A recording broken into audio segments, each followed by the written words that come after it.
al-ijma'u wan nusus al-mutaradifah ala anna tartibil ayat tauqifi la syubha fi dzalika, yakni ijma' dan nas-nas yang serupa menegaskan bahwa tertib ayat-ayat tersebut adalah tauqifi tanpa perlu ada keraguan. Jadi tidak ada keraguan sedikit pun, para ulama semua sepakat bahwasannya ayat-ayat Al-Qur'an itu susunannya tauqifi, yakni berdasarkan petunjuk dari Nabi sallallahu alaihi wasallam. Begitu pula Az-Zarkashi dalam kitabnya Al-Burhan fi Ulumul Quran, kemudian ada juga Abu Ja'far bin Zubair dalam munasabatnya mengatakan hal-hal yang serupa dengan apa yang dikatakan oleh As-Suyuti tadi. Malaikat Jibril sallallahu alaihi wasallam membacakan ayat-ayat tersebut kepada Nabi sallallahu alaihi wasallam dan memberikan bimbingan letak ayat tersebut dalam suratnya. Jadi ketika Jibril alaihi salam menurunkan ayat kepada Rasulullah atau mewahyukan ayat kepada Rasulullah, langsung di situ Jibril juga memberikan bimbingan atau petunjuk kepada Rasulullah Shallallahu alaihi wasallam bahwa letak ayat ini di dalam surah ini atau letak ayat ini setelah ayat yang ini, seperti itu. Kemudian Nabi membacakannya kepada para sahabat. Setelah dari malaikat Jibril, Nabi menyampaikan hal tersebut kepada para sahabat dan memerintahkan kepada para penulis wahyu untuk menuliskannya. Jika ayat-ayat yang turun itu bagian dari satu surah, maka Nabi menjelaskan, letakkan ayat-ayat ini pada surah ini, sudah ayat ini atau sebelum ayat ini. Jadi semua susunannya murni dari malaikat Jibril, kemudian malaikat Jibril menyampaikan kepada Nabi Shallallahu Alaihi Wasallam, kemudian Nabi menyampaikan kepada para sahabat dan para penulis wahyu. Kemudian bahkan Nabi Shallallahu Alaihi Wasallam membacakan ayat-ayat yang turun tersebut kepada para sahabat berulang-ulang, baik pada waktu salat maupun pada kesempatan memberikan khutbah, memberikan pelajaran, memberikan nasihat dan kesempatan-kesempatan lainnya. Jadi Nabi tidak hanya memberikan petunjuk kepada sahabat hanya sekali saja, bahkan Nabi mengulang-ulang ayat-ayat tersebut, susunan ayat tersebut di dalam salat, kemudian ketika khutbah dan kesempatan-kesempatan lainnya. Dan Jibril pun datang sekali setahun mengulang bacaan seluruh ayat yang sudah diturunkan. Dan pada tahun terakhir, bahkan Jibril itu datang 2 kali untuk mengulang bacaan tersebut atau susunan-susunan ayat tersebut. Dan para sahabat yang menghafal akan membacanya sesuai dengan urutan yang telah ditunjukkan oleh Nabi Shallallahu Alaihi Wasallam. Tatkala Al-Quran dikumpulkan dalam satu mushaf pada masa Abu Bakar As-Siddiq dan kemudian disempurnakan pada Utsman bin Affan, sebagaimana yang telah kita ketahui, susunan ayat-ayat yang diturunkan Nabi Shallallahu Alaihi Wasallam itulah yang diikuti oleh para sahabat. Kemudian para sahabat menyampaikannya atau meneruskannya kepada para generasi tabi'in. Kemudian tabi'in meneruskannya lagi kepada tabi'in dan seterusnya dari masa ke masa, dari zaman ke zaman sampailah susunan-susunan ayat dan surah yang ada seperti yang kita lihat pada masa ini. Jadi susunan mushaf atau susunan ayat yang ada pada zaman Nabi Shallallahu Alaihi Wasallam dan yang ada pada zaman kita saat ini persis sama dengan urutan yang diterima oleh para sahabat tanpa mengalami perubahan sedikit pun. Adapun beberapa dalil yang disampaikan mengenai hal ini, diantaranya adalah ada hadis yang diriwayatkan oleh Imam Ahmad salah satunya dengan sanad hasan dari Utsman bin Abil As, ia berkata, ketika aku sedang duduk bersama Rasulullah Shallallahu Alaihi Wasallam, tiba-tiba Nabi mengangkat pandangannya, kemudian menurunkan pandangannya lagi. Kemudian beliau berkata, Jibril telah datang kepadaku, kemudian memerintahkanku untuk meletakkan ayat ini ke tempatnya dalam surah ini, yaitu pada ayat Innallaha ya'muru bil 'adli wal ihsan hingga akhir ayat. Jadi begitulah susunan ayat-ayat Al-Quran disusun berdasarkan petunjuk dari Nabi Shallallahu Alaihi Wasallam tanpa ada ra'yun atau ijtihad para sahabat sedikit pun, dan terjaga keasliannya susunan-susunan itu dari zaman Nabi Shallallahu Alaihi Wasallam sampai pada kita saat ini tanpa ada perubahan sedikit pun. Kemudian kita telah selesai di pembahasan tentang ayat, masuk ke pembahasan tentang surah. Dan secara bahasa atau secara etimologi, surah juga memiliki beragam makna, seperti halnya al-ayah, as-surah, juga memiliki berbagai makna atau beragam makna secara bahasa. Ada yang mengatakan bahwasannya surah bermakna tingkatan atau martabat atau tanda atau alamat, kemudian juga dapat diartikan dengan gedung yang tinggi dan indah, kemudian sesuatu yang sempurna atau lengkap, kemudian susunan sesuatu atas lainnya yang bertingkat-tingkat. Kemudian As-Suyuti juga dalam kitabnya mengatakan bahwasannya secara etimologi as-surah itu berasal dari kata as-suar atau as-suar yang berarti sisa minuman dalam suatu bejana. Dengan pengertian ini, maka surah Al-Quran berarti sebagian kecil dari Al-Quran. Kemudian ada pula yang mengatakan bahwasannya secara etimologi kata surah ini berarti suarul bina'i, yang berarti pagar bangunan, atau juga dapat diartikan dengan suarul madinati, yang berarti pagar kota. Dinamakan demikian sebab surah diumpamakan sebagai pembatas bagi sekumpulan ayat-ayat Al-Quran, sebagaimana pagar kota yang meliputi bangunan-bangunan yang ada di dalamnya dan membatasinya dari wilayah kota lain. Kemudian, sebagian para ulama juga berpendapat bahwasannya surah diambil dari suratun, yang berarti tempat yang tinggi, artinya bahwa surat memiliki ketinggian derajat. Kemudian ada juga ulama yang menambahkan bahwasannya dinamakan surah karena ketinggian kedudukannya di samping karena surah merupakan kalamullah.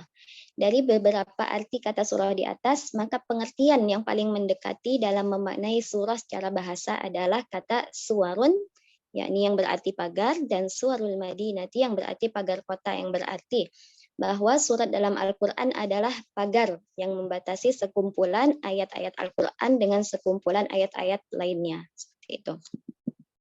Kemudian secara istilah atau terminologi, surah adalah sebagaimana yang diungkapkan oleh Az-Zarqani. Jadi para ulama juga punya beragam makna tentang makna surah secara terminologi, meskipun jika dilihat pada akhirnya perbedaan hanyalah secara lafziyah, tidak secara maknawiyah. Semuanya sama, seperti itu. Az-Zarqani mengatakan as-surah bimakna ta'ifah mustaqillah min ayatil Qur'an zata matla'in wa maqta'in. Jadi as-surah merupakan sekelompok ayat-ayat Al-Qur'an yang berdiri sendiri dan mempunyai permulaan dan penutup. Kemudian tidak ketinggalan Manna al-Qattan juga dalam kitabnya menyebutkan bahwasannya makna surah adalah sejumlah ayat-ayat Al-Quran yang mempunyai permulaan dan akhiran dan minimal terdiri dari 3 ayat. Jadi para ulama tidak berbeda dalam mengungkapkan makna surah secara terminologi. Perbedaannya hanya secara, seperti yang saya katakan, hanya secara lafzi, namun secara maknawi hanya satu makna. Kemudian dari definisi di atas dapat dipahami bahwa surah adalah kumpulan dari beberapa ayat. Maka tidak ada surah yang terdiri hanya dari satu ayat. Ia harus memiliki sejumlah ayat. Kemudian minimal ayat yang ada atau paling sedikit di dalam Al-Quran itu dalam satu surah ada 3 ayat. Seperti yang kita tahu dalam surah Al-Kautsar dan surah An-Nasr. Kemudian hikmah pembagian ayat Al-Quran dalam surah. Jadi kenapa Al-Quran itu dibagi-bagi atau ayat-ayat Al-Quran yang banyak itu dibagi dalam beberapa surah. Seperti itu. Di antara hikmahnya adalah memudahkan dalam menghafalkannya.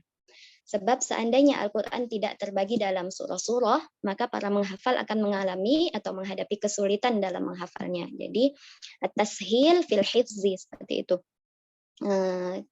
Kemudian yang kedua, menguatkan dan meyakinkan para pembacanya untuk terus mempelajarinya. Kemudian ada lagi hikmah yang ketiga, sebagai tanda atau petunjuk atas sebuah pokok pembicaraan dan inti ucapan. Maksudnya adalah bahwasannya setiap surah memiliki tema yang jelas yang dibahas di dalamnya dengan bentuk-bentuk yang lebih rinci.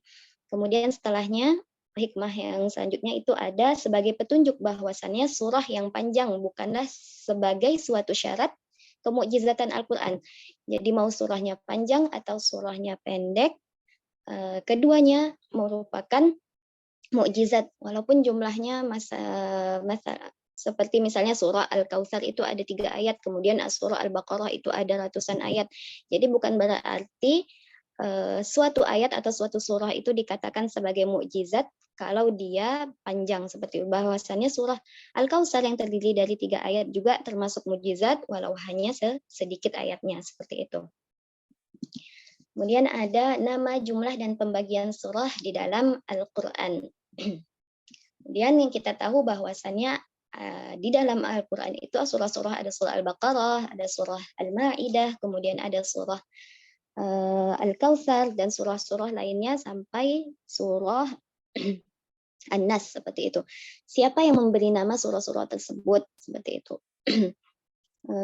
Nama-nama surah dalam Al-Quran itu juga bersifat tauqifi. Jadi nama Al-Baqarah, nama Al-Maidah, nama An-Nisa, dan sebagainya merupakan nama-nama yang diberikan oleh Nabi Shallallahu Alaihi Wasallam. Seperti itu.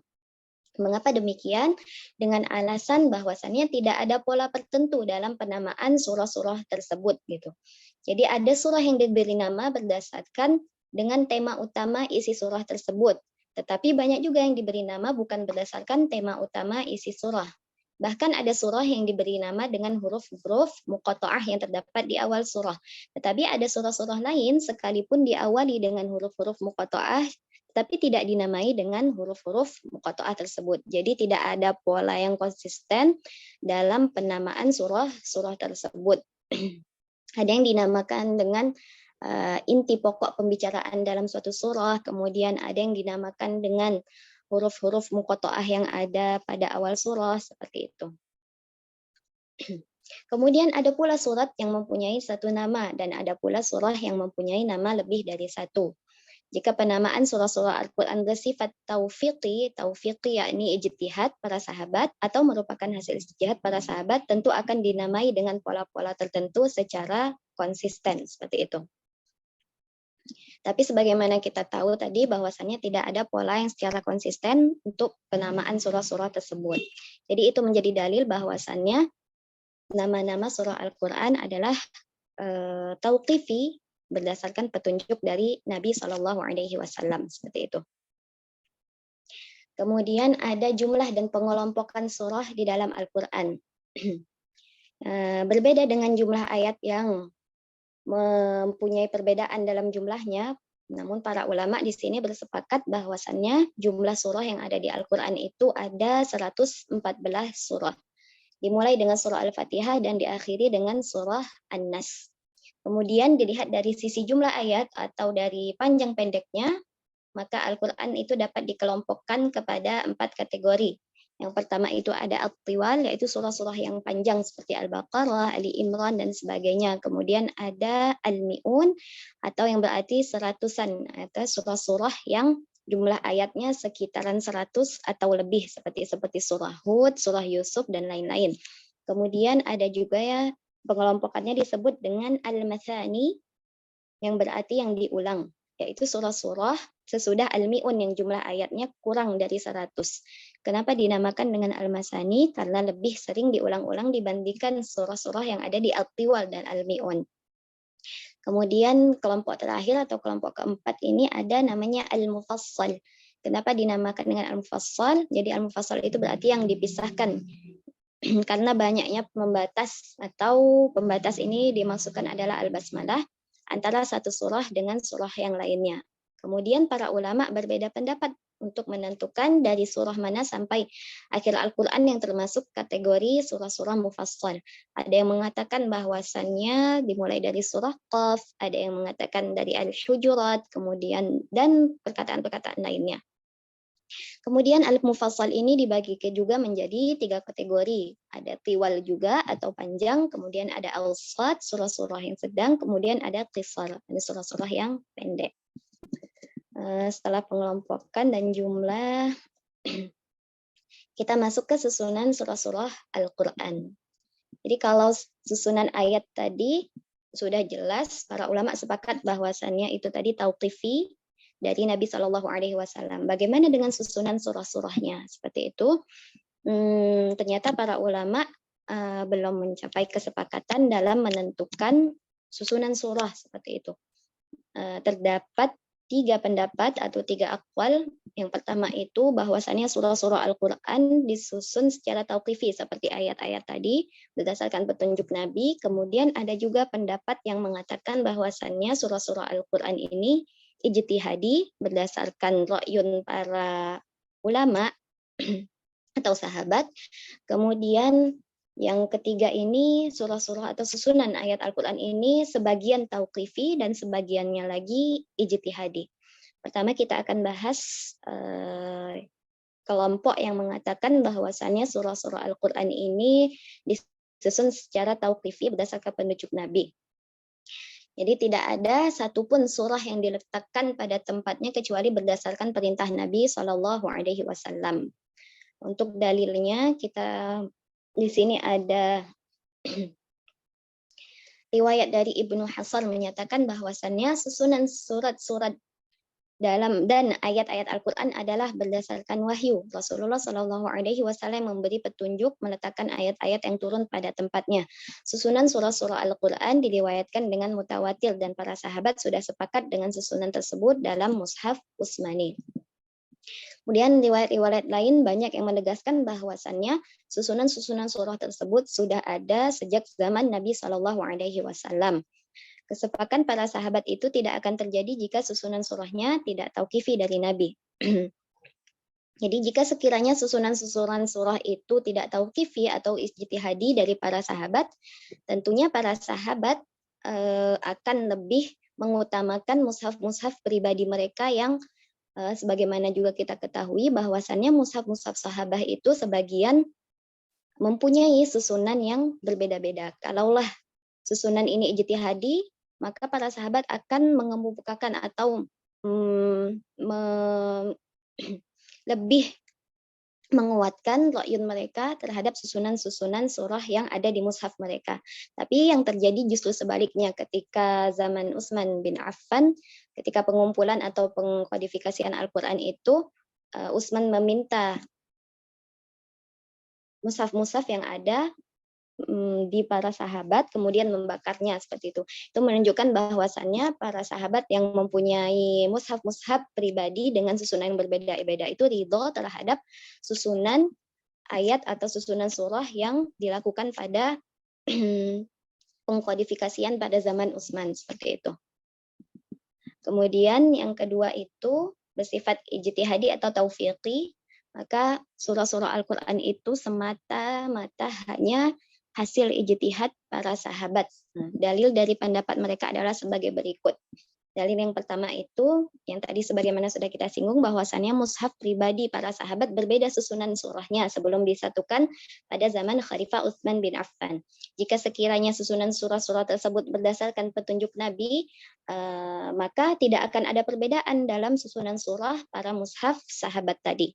Seperti halnya mushaf Ubay bin Ka'ab dimulai dengan surah Al-Fatihah, kemudian Al-Baqarah, kemudian An-Nisa, kemudian Ali Imran dan seterusnya. Begitu juga mushaf mushaf Ibnu Mas'ud, kemudian ada juga di sana mushaf Ali bin Abi Thalib.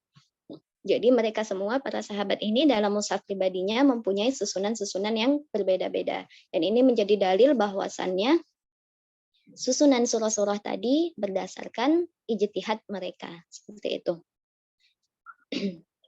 Dan di sana ada juga dalil lain, mungkin teman-teman bisa baca. Kemudian kita langsung ke pendapat ketiga yang mengatakan bahwasannya susunan tersebut sebagian tauqifi dan sebagian lagi ijtihadi. Jadi para ulama yang dalam kelompok ini mengatakan bahwasannya sebagian berdasarkan petunjuk Rasulullah dan sebagian lagi hasil ijtihad para sahabat. Pendapat ini menggabungkan antara dalil-dalil tauqifi dan ijtihadi seperti yang dikutip pada dua pendapat sebelumnya. Namun pendukung pendapat ketiga ini berbeda pendapat dalam menentukan mana yang disusun secara tauqifi dan mana yang berdasarkan ijtihad para sahabat. Jadi pada awalnya mereka sudah sepakat bahwasannya sebagian dari Al-Quran itu bersifat tauqifi, sebagian lagi bersifat ijtihadi, namun ternyata mereka di sana juga ada perbedaan pendapat ketika menentukan mana surah-surah atau mana susunan-susunan yang bersifat ijtihadi, mana susunan-susunan yang bersifat tauqifi. Al-Qadhi Abu Muhammad Ibnu Atiyah mengatakan bahwa sebagian besar sudah diketahui susunannya sejak zaman Nabi Shallallahu Alaihi Wasallam. Adapun sebagian lainnya kemungkinan diserahkan kepada umat sesudah beliau. Jadi beliau mengatakan bahwasannya sebagian surah itu sudah diisyarahkan atau sudah diberikan petunjuk oleh Nabi susunannya ketika Rasulullah Shallallahu Alaihi Wasallam masih hidup. Kemudian Nabi tidak selesai dalam memberikan petunjuk susunan tersebut, maka sisa dari susunan-susunan surah itu diserahkan kepada sahabat. Kemudian dari 3 pendapat di atas, pendapat manakah yang paling kuat? Kemudian di sini ada pendapat dari Manna al-Qattan sama pendapatnya dari Az-Zarqani. Untuk Manna al-Qattan, beliau lebih cenderung kepada pendapat yang pertama. Jadi bahwasannya Al-Quran bersifat tauqifi dari Nabi Shallallahu Alaihi Wasallam. Kemudian bagaimana beliau atau Manna al-Qattan ini menjawab dari dalil-dalil yang telah disampaikan pendapat kedua dan pendapat ketiga. Jadi pertama tentang mushaf pribadi yang beberapa sahabat tadi yang susunannya berbeda-beda, itu terjadi sebagai bentuk ikhtiar para sahabat sebelum Al-Quran dikumpulkan secara tertib. Jadi hanya untuk diri mereka sendiri. Kemudian ketika masa Khalifah Utsman bin Affan, Al-Quran dikumpulkan, disusun surah-surah dan ayatnya, masing-masing sahabat yang mempunyai mushaf pribadi tersebut mengikutinya dan menyesuaikan urutan suratnya dengan mushaf Utsmani. Seandainya susunan surah tersebut hasil ijtihad, tentu mereka akan tetap berpegang pada mushaf masing-masing. Jadi perbedaan-perbedaan susunan itu sebelum masa pengkodifikasian di masa Utsman bin Affan. Namun setelah dikodifikasi dan telah sepakat susunan ayat surah dan ayatnya, para sahabat yang tadi berbeda-beda dalam susunan ayat di mushaf pribadinya itu, mereka meninggalkan susunan-susunan tersebut dan menyatu kepada susunan-susunan yang ada pada mushaf Utsmani. Kemudian mengenai surah Al-Anfal dan surah Al-Baqarah yang disusun berdekatan tanpa pembatas Bismillahirrahmanirrahim antara keduanya. Itu tadi merupakan dalil dari bahwasannya surah Al-Quran itu disusun berdasarkan ijtihadi. Jadi ada mengenai perbedaan pendapat di antara surah Al-Anfal dan surah Al-Baqarah seperti itu. Ternyata di hadis tersebut terdapat seorang yang bernama Yazid Al-Farisi. Jadi hadis tersebut bukan hadis yang sahih karena di sana ada Yazid Al-Farisi dan dia termasuk dimasukkan oleh Al-Bukhari termasuk kelompok orang-orang yang du'afa atau dhaif dalam periwayatan hadisnya. Jadi hadis tentang surah Al-Anfal dan surah Al-Baqarah itu tidak bisa diterima seperti itu. Kemudian pendapat Az-Zarqani, jadi kalau Manna al-Qattan lebih cenderung kepada kelompok yang pertama, kemudian Az-Zarqani, beliau lebih cenderung memilih pendapat yang ketiga. Menurut beliau, pendapat ketiga inilah yang paling tepat. Mengapa? Karena banyak dalil yang menunjukkan bahwa susunan Al-Quran bersifat tauqifi, tetapi juga tidak dapat dipungkiri bahwasannya di sana juga banyak dalil-dalil yang menunjukkan bahwasannya ayat-ayat Al-Quran itu ijtihadi. Terlepas dari perbedaan pendapat tersebut, yang jelas susunan-susunan surah Al-Quran yang terdapat dalam mushaf Utsmani seperti yang sampai kepada masa kita sekarang ini adalah susunan yang telah disepakati oleh umat Islam sepanjang masa. Sehingga perbedaan pendapat tersebut tidak berpengaruh sedikit pun kepada keberadaan kitab suci Al-Quran dengan 114 surahnya. Kemudian terakhir di sini ada tuduhan beberapa tuduhan oleh orientalis terhadap susunan dan surah Al-Quran. Jadi para orientalis ini menuduh para ulama yang menyusun ayat dan surah Al-Quran itu sebagai suatu susunan yang serba kacau dan memiliki kesimpang siuran. Jadi susunan-susunan ayat dan surah yang ada di Mushaf Utsmani saat ini bukan susunan yang sempurna seperti itu. Di sana banyak terjadi kekacauan, banyak terjadi kesimpang siuran dalam urutan surah dan ayatnya. Kemudian mereka juga berusaha untuk menyusun ayat-ayat Al-Quran tersebut. Jadi mereka ulang untuk menyusun ayat-ayat tersebut, tapi tidak sebagaimana yang ada pada Mushaf Utsmani. Jadi bagaimana mereka menyusunnya? Mereka itu menyusunnya dengan urutan kronologis, dengan mengingkari semua riwayat dan hadis-hadis sahih seperti itu. Jadi mereka menyusun ayat dan surah itu berdasarkan tarikh atau sirah turunnya ayat atau turunnya surah tersebut seperti itu. Jadi mereka tidak berpegang atau tidak bersandar pada hadis-hadis sahih atau riwayat-riwayat sahih sebagaimana yang dilakukan oleh para ulama kita. Terus mereka tetapi mungkin sebagian mereka juga ada yang berusaha meneliti masalah tersebut melalui cara yang tidak jauh berbeda dengan cara yang ditempuh oleh para ulama muslim yang dalam penelitiannya mengenai surah Al-Quran bersandar pada riwayat hadis dan sumber Islam lainnya. Namun di antara mereka ada yang sama sekali tidak melihat riwayat-riwayat atau hadis-hadis yang sahih, namun sebagian juga ada yang melihat riwayat-riwayat hadis tersebut, tetapi mereka tidak mampu membedakan mana hadis-hadis atau riwayat-riwayat yang sahih, mana hadis atau riwayat-riwayat yang dhaif seperti itu. Jadi mereka kumpulkan semua hadis tanpa membeda-bedakan yang sahih dan yang dhaif seperti itu. Di antara kaum orientalis itu di sana ada namanya Gustav Weil, kemudian ada Theodor Noldijk, kemudian ada William Muir dan lainnya. Jadi si Weil ini menyusun surah tersebut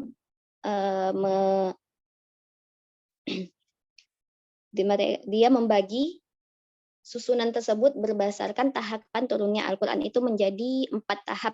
3 tahap turun di Mekah dan keempat tahap turun di Madinah dan tahap keempat turun di Madinah seperti itu. Kemudian hal ini diteruskan oleh Theodor Noldijk ketika menyusun surah-surah Al-Quran itu menyusun berdasarkan kronologi tadi sirah Nabi ketika Nabi tinggal di Mekah, kemudian ketika Nabi tinggal di Madinah, tapi tidak jauh berbeda dengan Will tadi.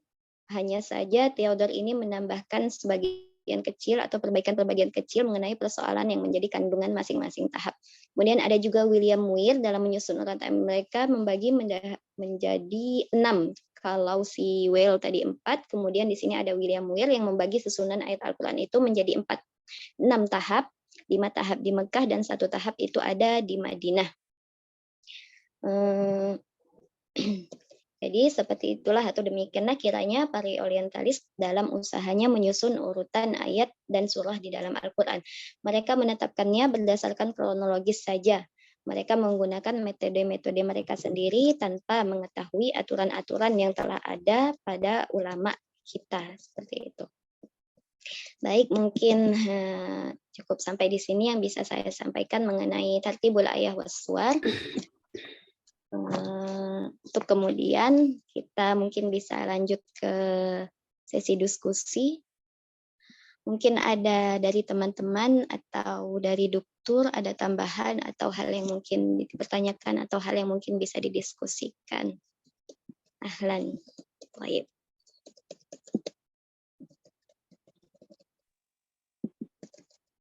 Terima kasih Bapak ya. Sama dokter. Jelas, cukup jelas dan ini. Bagi kawan-kawan ada yang menambahkan atau silakan ada yang didiskusikan terkait dengan makna tentang susunan atau sistematika ayat dan surat dalam Al-Quran. Dan kalau ada silakan boleh ditanyakan ke Bu Alfa.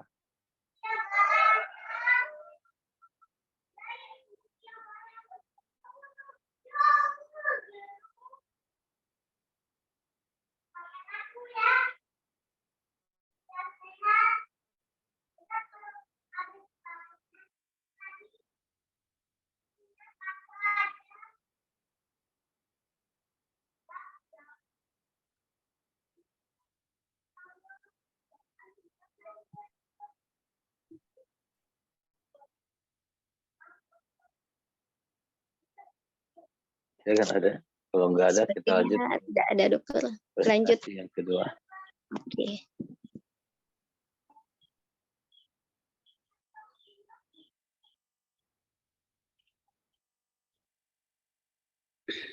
Sudah ya, Ibu Wafa.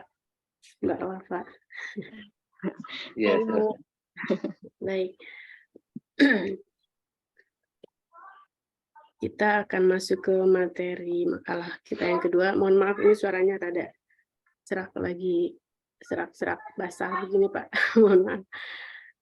Untuk makalah yang kedua yang akan dibahas yaitu Fawatihus Suwar wa Khawatimuha. Sebentar saya buka dulu.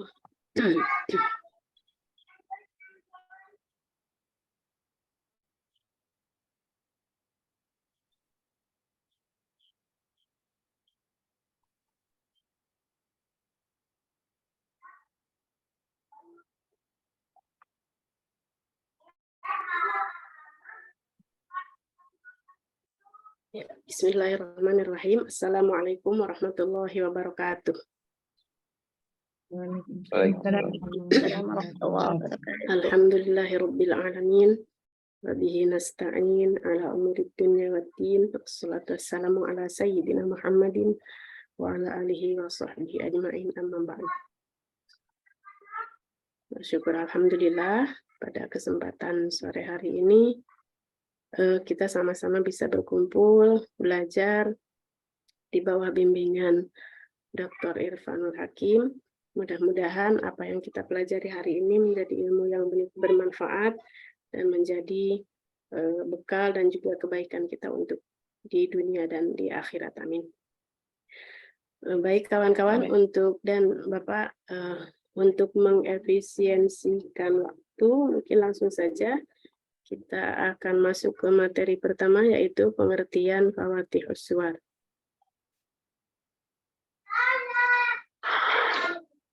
Fawatihus Suwar ini langsung saya ambil dari makna istilahnya ya.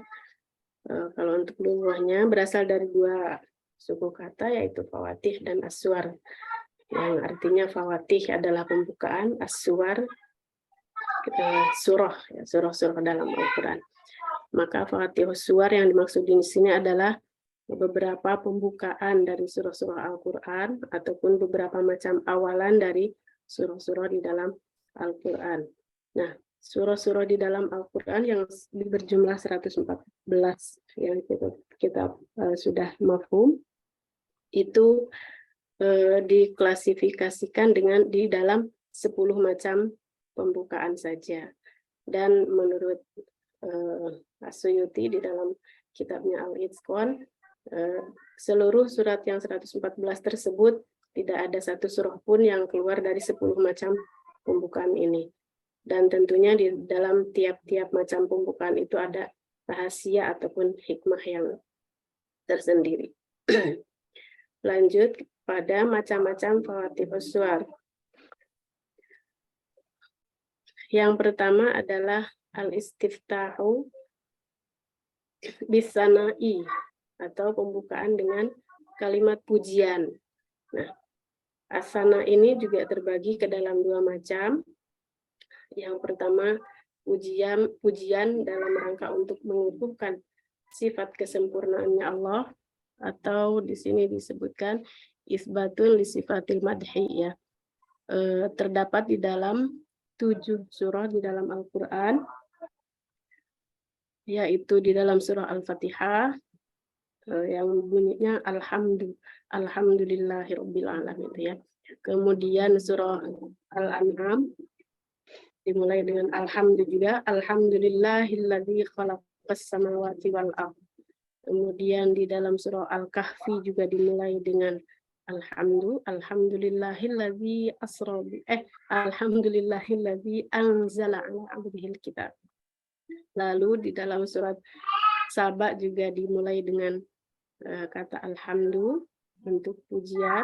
Kemudian di dalam surah Fatir juga demikian, alhamdulillahilladzi fatiris samawati wal ardh.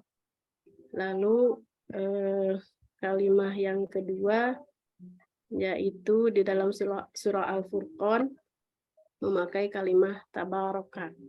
Tabarakalladzi nazzalal furqana ala 'abdihi. Kemudian di dalam surah Al-Mulk juga dimulai dengan kalimat tabaraka. Tabarakalladzi biyadihil mulk. Kemudian bentuk pujian yang kedua adalah pujian untuk meniadakan kekurangan Allah Subhanahu wa taala. Nah, atau tanzihun min sifatin naqs, menghilangkan kekurangan. Yaitu di dalam surah Al-Isra, subhana, memakai kata subhana, subhanalladzi asra bi 'abdihi. Nah, maksud dari kalimat subhana di sini adalah menghilangkan kekurangan pada Allah, menyebutkan kesempurnaan Allah gitu ya. Kemudian di dalam surah Al-Hadid, kemudian Al-Hasyr dan juga As-Saff memakai kalimat sabbaha. Dalam Al-Hadid, sabbahalillahi ma fis samawati wal ard, menunjukkan kesempurnaan Allah yang memiliki langit dan bumi gitu ya.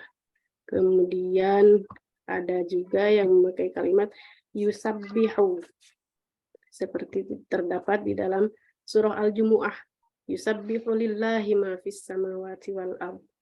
Kemudian di dalam surah At-Taghabun juga seperti itu. Lalu terakhir surah Al-A'la, sabbihis rabbikal a'la ya. Nah, yang kedua pembukaan dengan huruf al-muqatta'ah. Nah, ada sebagian dari para ulama yang menafsirkan bahwa yang dimaksud dengan Fawatihus Suwar adalah huruf al-muqatta'ah ini gitu. Jadi bukan pembagian-pembagian yang banyak dibagikan dalam 10 pembagian tadi, tetapi ada sebagian ulama yang mengatakan bahwa Fawatihus Suwar itu ya al-ahruf al-muqatta'ah gitu. Nah, al-ahruf al-muqatta'ah ini di dalam surah Al-Qur'an terdapat di dalam 29 surah. Untuk surah-surahnya bisa kawan-kawan lihat di tabel ya, sudah bentukan tabel. Nah, untuk untuk al-ahruf al-muqatta'ah ini sendiri ada beberapa kategori. Ada yang terdiri dari 2 huruf, ada yang terdiri dari 1 huruf, 2 huruf, 3 huruf, yang 1 huruf seperti surah Shad ini ya, Shad, kemudian Qaf dan Nun. Lalu yang 2 huruf ini banyak sekali, Hamim. Hamim ada di beberapa tempat. Di surah Fir, surah Fussilat, surah Asy-Syura, Az-Zukhruf, Ad-Dukhan, Al-Jathiyah, Al-Ahqaf, itu diawali dengan huruf Hamim. Lalu ada juga yang bangsa 3 huruf. Alif lam mim, alif lam ra ya. Yang sebangsa 3 huruf. Untuk surahnya silakan dilihat. Ada juga yang bangsa 4 huruf ya. Alif lam mim shad. Itu di dalam surah Al-A'raf. Lalu ada juga yang lebih dari 4 huruf, yaitu surah Maryam, Kaf, Ha, Ya, Ain, Shad. Pembagiannya seperti itu. Lalu ini saya coba share beberapa pendapat ulama tentang al-ahruf al-muqatta'ah.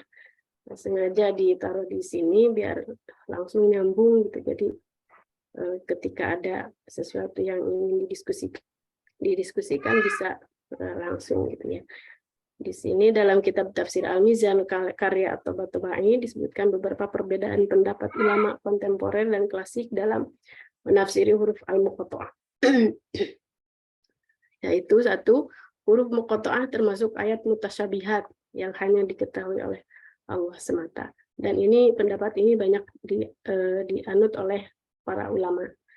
Kemudian ada juga yang berpendapat bahwa huruf muqatta'ah termasuk nama-nama Al-Qur'an. Lalu huruf muqatta'ah juga menunjukkan nama-nama Allah. Yang keempat, huruf al-muqatta'ah menunjukkan nama Allah yang terpotong. Jika manusia menyusunnya, maka akan menjadi rangkaian nama Allah yang agung. Seperti contohnya penggalan. Di sini contohnya penggalan alif, lam, ra. Bila digabungkan dengan hamim, lalu digabungkan lagi dengan nun, maka akan menjadi kalimat ar-Rahman. Lalu yang kelima, huruf al-muqatta'ah termasuk sumpah Allah dengan huruf-huruf karena sungguhnya Al-Quran adalah kalam Allah yang mulia, pokok bahasan umat-umat dan tidak ada yang bisa menandinginya. Keenam, huruf-huruf muqatta'ah termasuk isyarah usia masa musibah sebuah kaum. Lalu ketujuh, menunjukkan tentang isyarah ketetapan sebuah umat yang menunjukkan hitungan jumlah. Lalu ada juga yang mengatakan huruf ini mengandung maksud untuk tidak memerlukan menyebut huruf-huruf yang lain, atau bisa dikatakan efisiensi atau penghematan kata.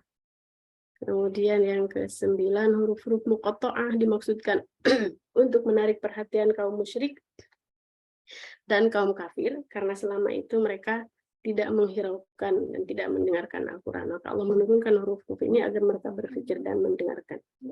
Lalu huruf muqatta'ah tersebut dimaksudkan untuk melemahkan anggapan kaum musyrik dan kafir bahwa huruf-huruf ini diulang-ulang untuk memperjelas di dalam hujah.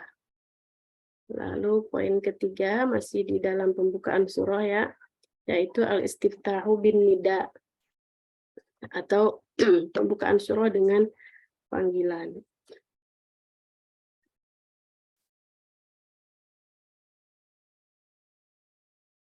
Nah, untuk huruf nida yang paling sering digunakan adalah ya, dan huruf inilah yang di dalam Al-Quran, di dalam 10 tempat, di dalam Fatihus Suwar juga digunakan, yaitu ya, huruf ya. Maksudnya adalah sebagai bentuk panggilan untuk orang atau orang yang diajak berbicara atau mukhatab ya. Surah-surah yang diawali dengan nida jumlahnya ada 10, yang terbagi 2, yaitu 5 surah berupa panggilan kepada Rasulullah SAW, sedangkan 5 sisanya berupa panggilan kepada umat beliau.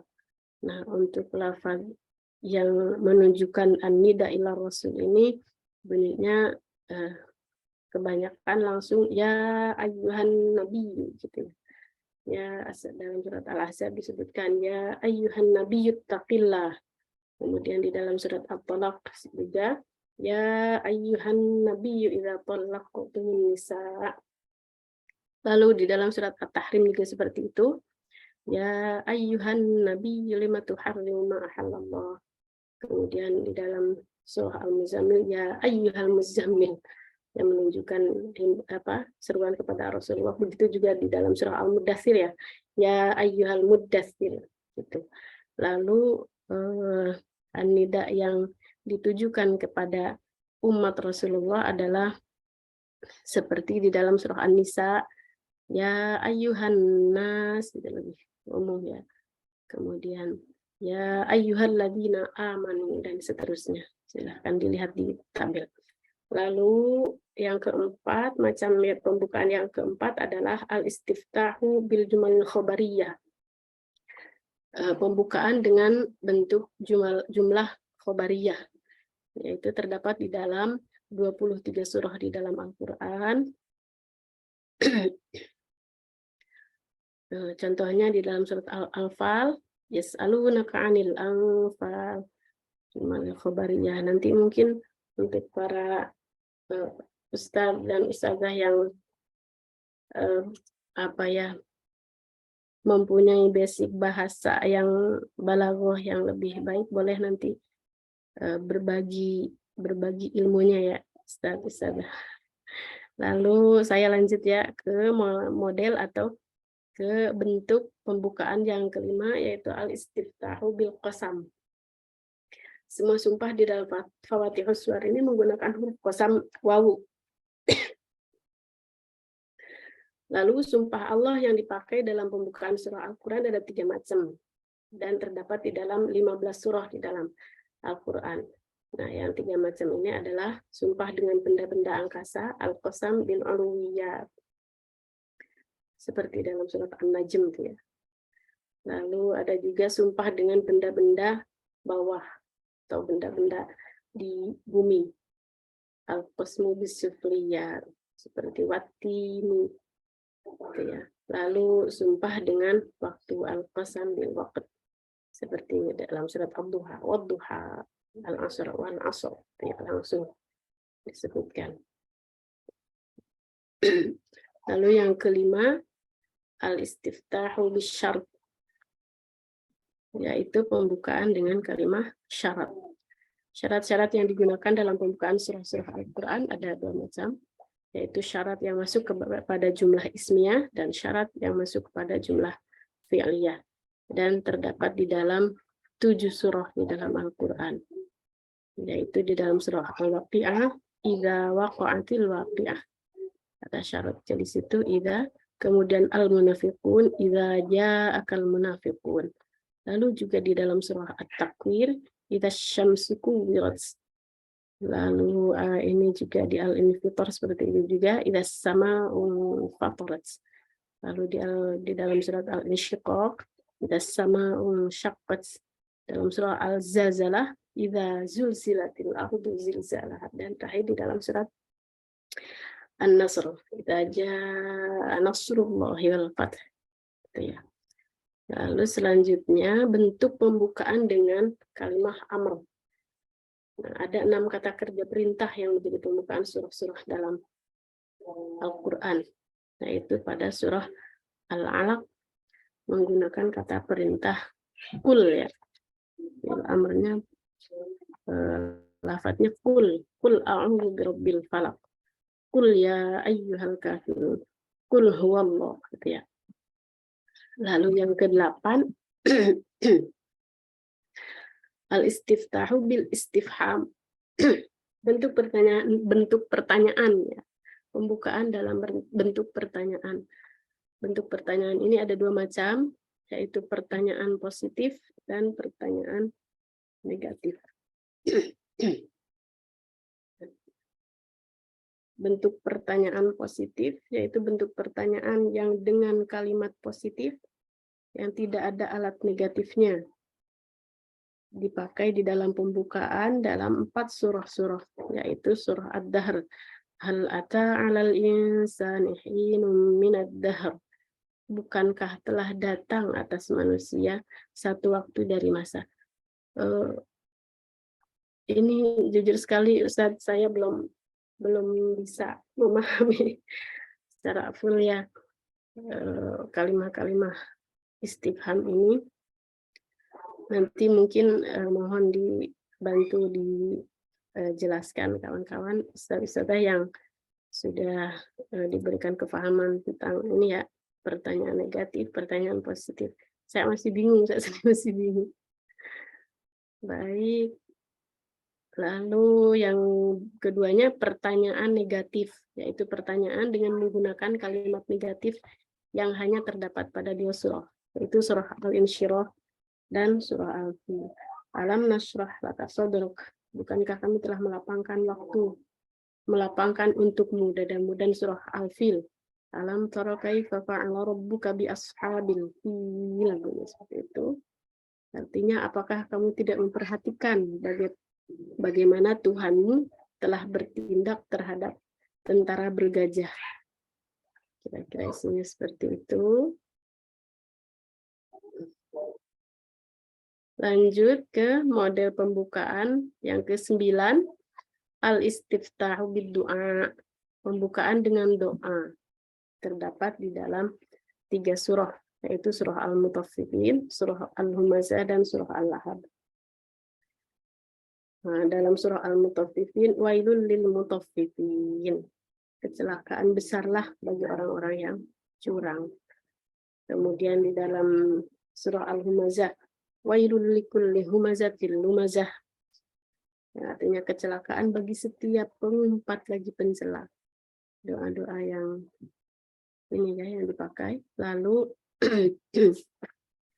yang kedua surah tadi merupakan doa atau harapan yang berbentuk kata benda. Kemudian di dalam surah Al-Lahab, tabbat yada abi lahabi wa tab, binasalah tangan Abu Lahab dan sesungguhnya dia akan binasa. Nah, yang dalam surah Al-Lahab ini termasuk merupakan doa atau harapan yang berbentuk kata kerja. Selanjutnya adalah nomor 10, ini yang terakhir, al-istiftahu bit-ta'lil, pembukaan dengan alasan yang terdapat di dalam surah Al-Quraisy. Ila fi Quraisy, pembukaan dengan alasan ya, karena kebiasaan orang-orang Quraisy.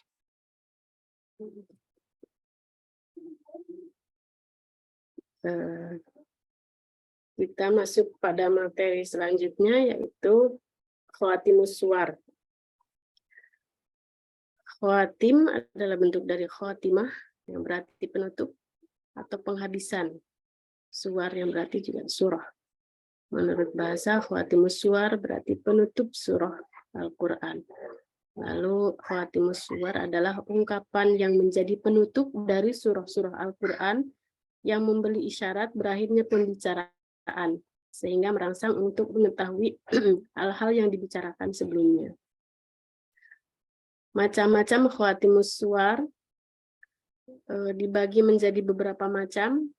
Di dalam beberapa rujukan ulumul Quran memang tidak banyak yang membahas khawatimus suwar dan khawatimus suwar ya. Di dalam Al-Itqan pun dibahas sangat singkat, langsung kepada contoh-contohnya, apalagi yang khawatimus suwar dibahas 1,5 lembar gitu. Begitupun dalam buku-buku ulumul Quran yang lain tidak banyak membahas tentang khawatimus suwar dan khawatimus suwar.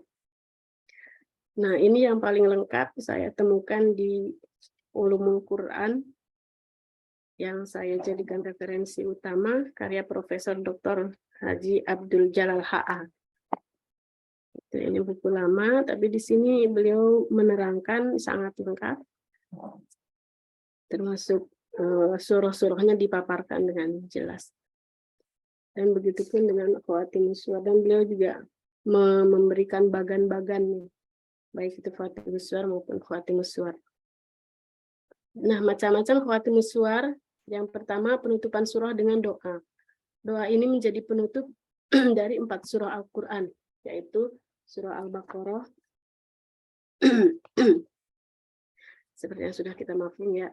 Lalu surah Al-Mu'minun, surah Nuh, dan surah Al-Falaq. Itu penutup surahnya berupa doa. Lalu penutupan surah dengan wasiat.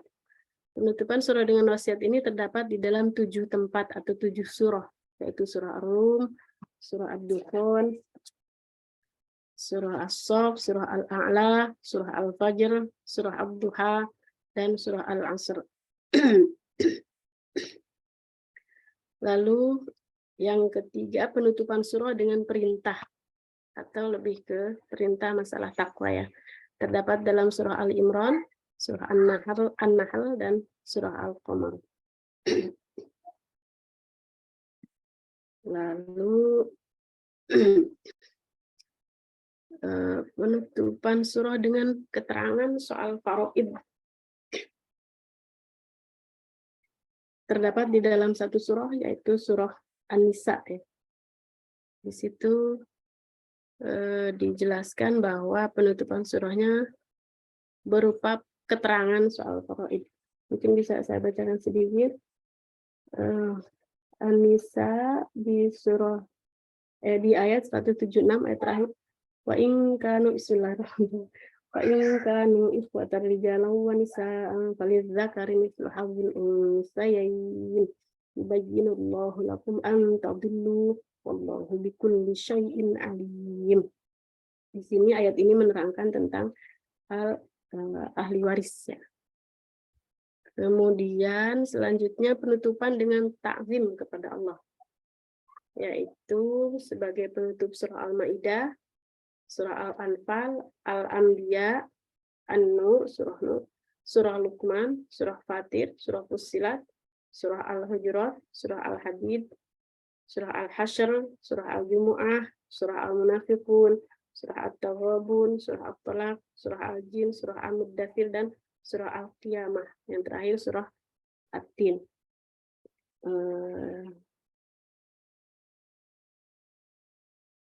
Seperti dalam surah Al-Maidah itu bunyinya wa huwa ala kulli syai'in qadir, dan dia maha kuasa atas segala sesuatu.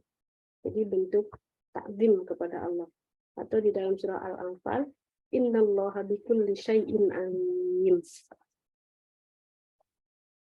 Atau juga di dalam surah Fatir, fa innallaha kana bi'ibadihi basira. Dapat bentuk ta'zim. Lalu penutupan surah dengan janji dan ancaman. Terdapat dalam surah Al-An'am, Al-Furqan, surah Al-Ankabut, surah Al-Ahzab, surah Al-Mu'min, surah Al-Ahqaf, surah Muhammad, surah Al-Fath, surah Al-Zariyat, surah Al-Mujadilah, surah Al-Muzammil, surah Al-Insan, surah Al-Mutaffifin, surah Al-Insyiqaq, surah Al-Tariq, surah Al-Ghasyiyah, surah Al-Balad, kemudian surah Asy-Syams, surah Al-Bajinah, surah Al-Zalzalah, surah Al-Adiyat, surah Al-Humazah, dan surah Al-Ma'un, dan surah Al-Lahab. Itu penutupnya berupa janji dan ancaman. Seperti di dalam surah Al-Ankabut ya. Wa innallaha lama'al muhsinin, berbentuk. Dan sesungguhnya Allah benar-benar beserta orang-orang yang berbuat baik. Janji Allah gitu ya. Atau di dalam surah Al-Ahqaf, wa hal yuhlaku illal qaumul fasiqun. Maka tidak dibinasakan melainkan kaum yang fasik. Atau di contoh lain di dalam surah Az-Zariyat, fawailul lil ladzina kafaru min yaumihimul ladzi yu'adun. Maka kecelakaanlah bagi orang-orang kafir pada hari yang diancamkan kepada mereka. Bentuk-bentuk ancamannya. Model selanjutnya yaitu penutupan surah dengan anjuran ibadah dan tasbih. Terdapat dalam 6 surah. Kemudian penutupan surah dengan hiburan bagi Nabi SAW. Nabi Muhammad dihibur oleh Allah Subhanahu wa taala dalam 4 akhir surah sebagai berikut, yaitu surah Yunus, surah Az-Zukhruf, surah Al-Kautsar, dan surah Al-Kafirun. Dalam surah Yunus bunyinya wattabi' ma yuha ilaika wasbir hatta yahkumallah wa huwa khairul hakimin. Dan ikutilah apa yang diwahyukan kepadamu. Dan bersabarlah hingga Allah memberi keputusan, dan Dia adalah hakim yang sebaik-baiknya. Menghibur Nabi. Kemudian contoh lain di dalam surah Al-Kautsar. Inna syani'aka huwal abtar. Sesungguhnya orang-orang yang membenci kamu, dialah orang yang terputus. Dan surah-surah lainnya bisa dibuka di dalam Al-Quran. Kemudian penutupan surah dengan sifat-sifat Al-Quran. Dipakai dalam penutupan 4 surah, yaitu surah Yusuf, surah Shad, surah Al-Qalam, dan surah Al-Buruj. Lalu penutupan surah dengan bantahan. Yang dimaksud bantahan di sini adalah bantahan terhadap orang-orang yang mendustakan Rasulullah. Digunakan sebagai penutup surah Ar-Ra'd.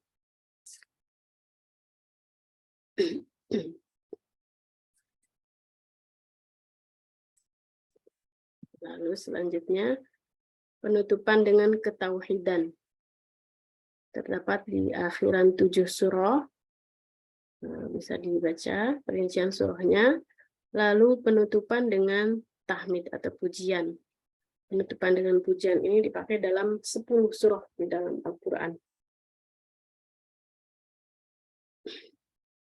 Lalu penutupan dengan kisah.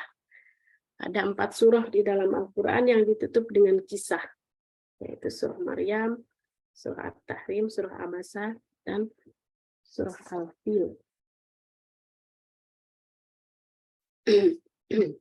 Dalam surah At-Tahrim contohnya, wa Maryam ibnata Imran allati ahsanat farjaha fanafakhna fihi min ruhina wa saddaqat bi kalimati rabbiha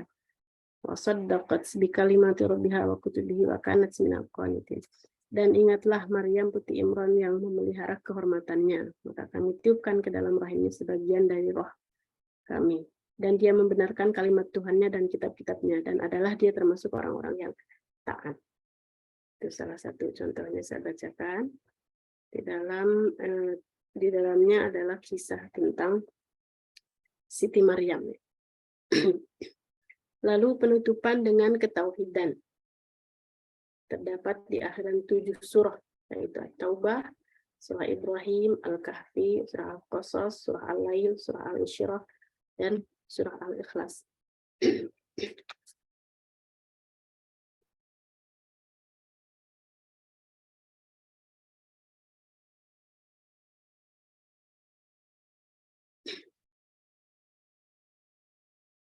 Lalu penutupan dengan tahmid.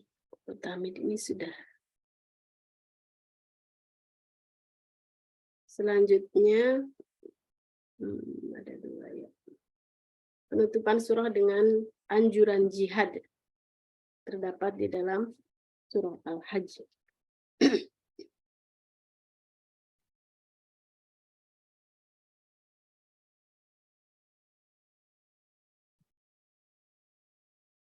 Akhir surah Al-Hajj, yaitu Bismillahirrahmanirrahim, wajahidu fillahi haqqa jihadih huwa jitabakum wa ma ja'ala 'alaikum fid dini min haraj.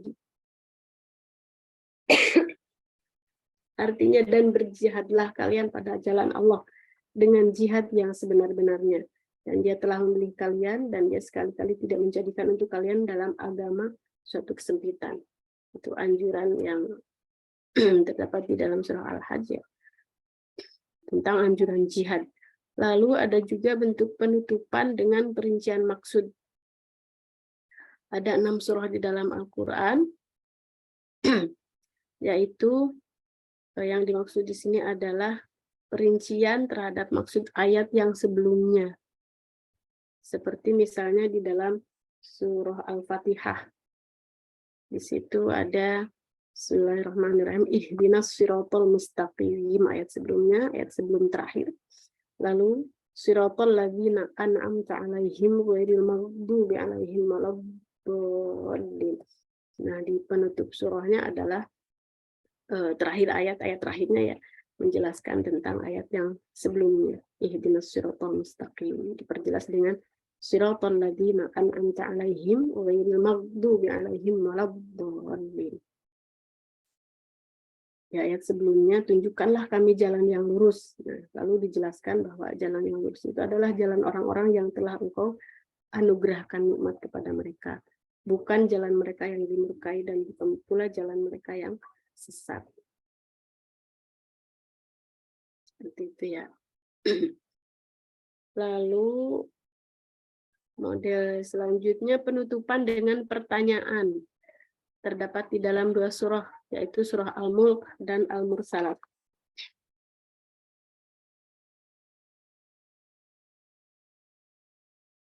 Di dalam surah Al-Mulk, Qul ara'aytum in asbaha ma'ukum ghauran faman ya'tikum bima'in ma'in. Katakanlah atau terangkanlah kepadaku, jika sumber air kalian menjadi kering, maka siapakah yang akan mendatangkan air yang mengalir bagimu? Bentuk pertanyaan. Qul ara'aytum in asbaha ma'ukum.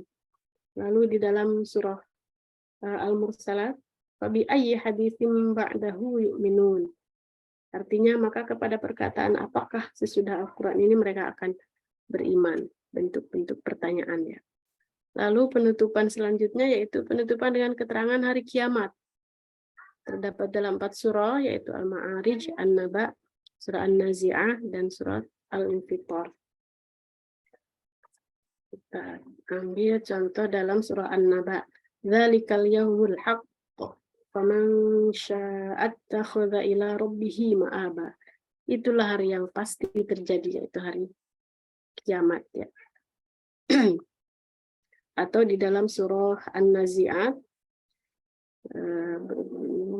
ka'annahum yawma yarawnaha lam yalbasu illa 'ashiyatan aw duhaha. Pada hari mereka melihat hari berbangkit itu, mereka merasa seakan-akan tidak tinggal di dunia, melainkan di waktu sore atau di pagi hari yang sebentar saja. Nah, itu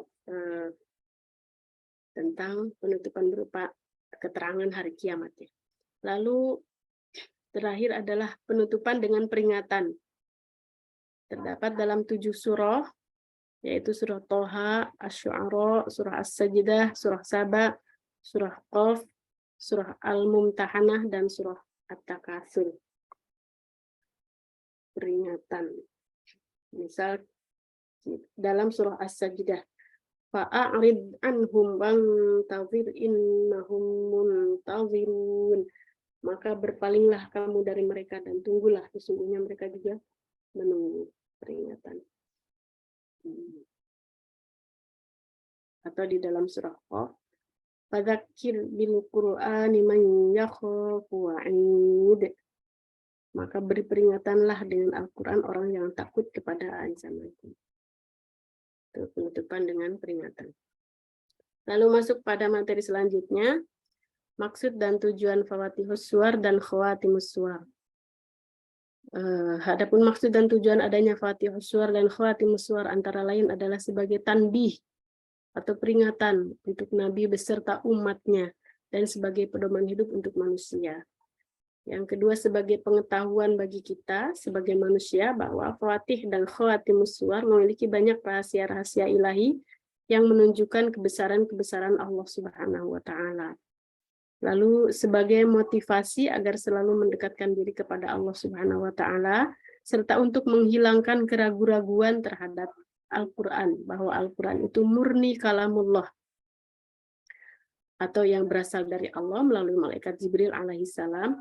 Dengan mengkaji Fawatih dan Khawatimus Suwar, maka semakin yakin bahwa Allah itu maha benar dengan segala firman-Nya. Yang terakhir adalah mengetahui bahwa bahasa Al-Quran sangatlah indah, dan tidak ada kata-kata yang setara dengannya, dan dengan mendengarkannya kita akan menjadi tenang. Salah satu tujuan, mungkin salah satu hikmahnya juga ya, beberapa hikmah dari Fawatihus Suwar dan Khawatimus Suwar. Materi selanjutnya yaitu pendapat para ulama tentang Fawatihus Suwar. Ini banyak sekali pendapat-pendapat para ulama. As-Suyuti sendiri mengatakan ada sekitar 20 pendapat tentang Fawatihus Suwar ini ya.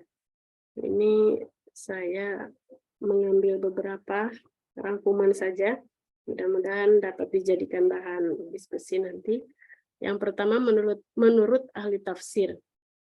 Menurut Ibnu Abbas berdasarkan riwayat dari Ibnu Abi Hatim, huruf-huruf itu menunjukkan nama Tuhan. Alif, Lam, Mim. Yang terdapat di dalam pembukaan surah Al-Baqarah ditafsirkan dengan Anallahu a'lam. Alif lam mim Anallahu a'lam. Akulah Allah yang maha mengetahui. Lalu alif lam ra ditafsirkan dengan Anallahu ara. Akulah Allah yang maha melihat. Kedua ada pendapat orientalis. Pendapat ini yang paling jauh menyimpang dari kebenaran adalah dari seorang orientalis yang bernama Noldeck dari Jerman. Kemudian yang mengatakan bahwa awalan surat itu tidak lain adalah huruf depan dan huruf belakang dari nama-nama para sahabat. Misalnya huruf Sin adalah nama dari Sa'ad bin Abi Waqqas. Mim adalah huruf nama depan dari nama Al-Mughirah. Huruf Nun adalah terambil dari nama Utsman bin Affan.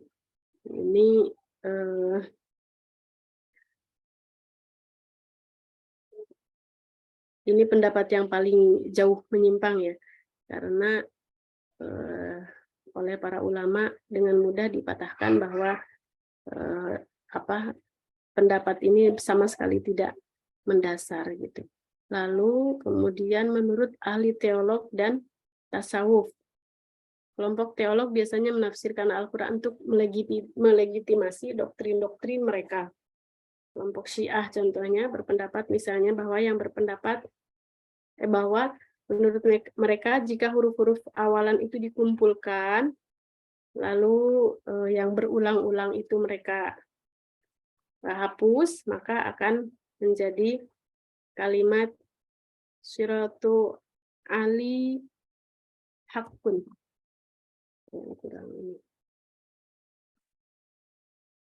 Jalan Ali adalah kebenaran yang kita pegang teguh. Kemudian pendapat itu dijawab oleh kelompok Ahlus Sunnah yang jawabannya berdasarkan pengertian yang mereka peroleh dari huruf-huruf awalan itu yang juga dihapus huruf-huruf yang diulang-ulangnya dengan mengatakan as-sunnah ma'an tariqaka sahun. Ini menurut para ahli teolog dan tasawuf.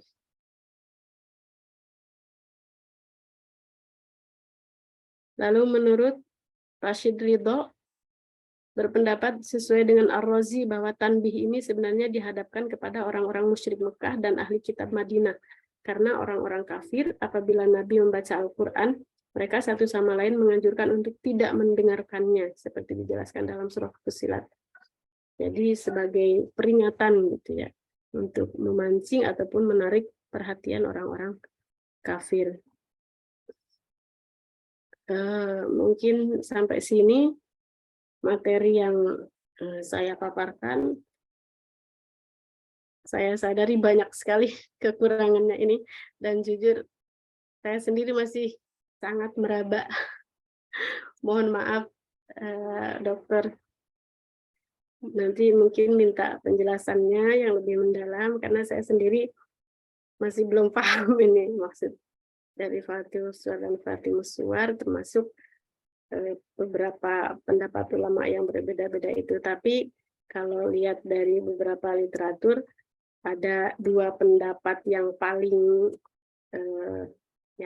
mendasar sebetulnya tentang mengenai Fatihus Suwar dan Fatihus Suwar khususnya. Pendapat pertama mengatakan bahwa Fatihus Suwar ini adalah ayat-ayat mutasyabihat dan tafsir tidak bisa ditafsirkan gitu ya. Tafsir dan takwilnya hanyalah Allah yang tahu.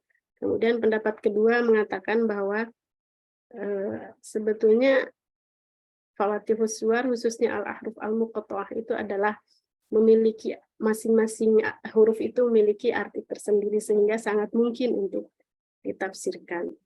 Mungkin itu saja. Selanjutnya kita bisa masuk ke sesi diskusi. Atau mungkin ada tambahan, ada arahan dari Bapak dosen Dr. Irfanul Hakim, kami persilahkan.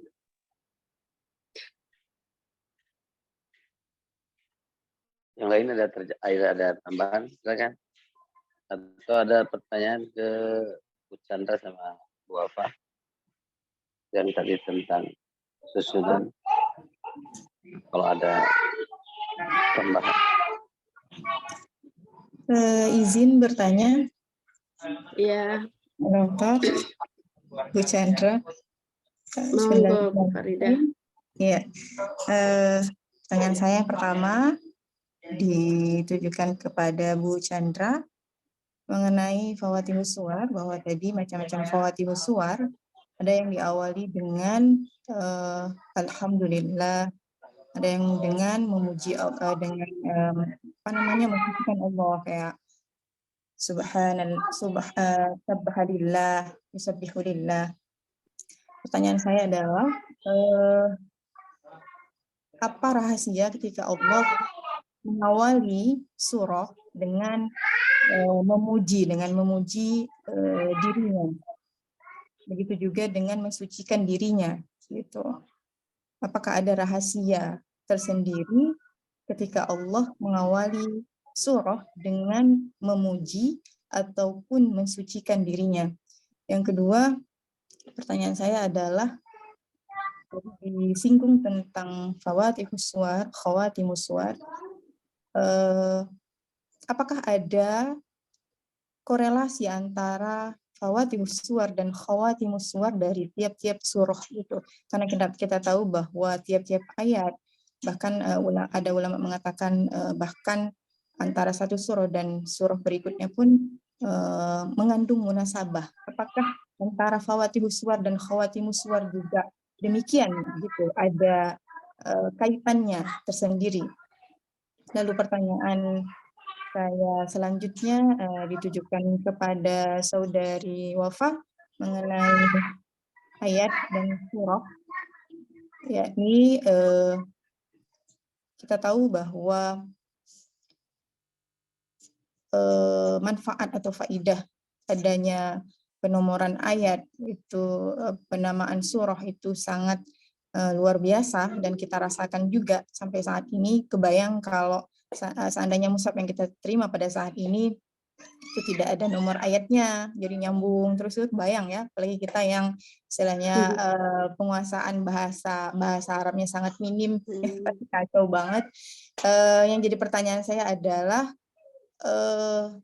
sejak tahun berapa sih atau mulai kapan sih para ulama itu menomorkan ayat-ayat dalam mushaf Al-Quran, dan ada nggak pencetus pertama atau ulama siapa yang sebagai inisiator untuk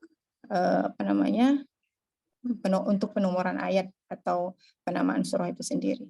Itu aja pertanyaan saya. Terima kasih. Assalamualaikum warahmatullahi wabarakatuh. Waalaikumsalam warahmatullahi wabarakatuh.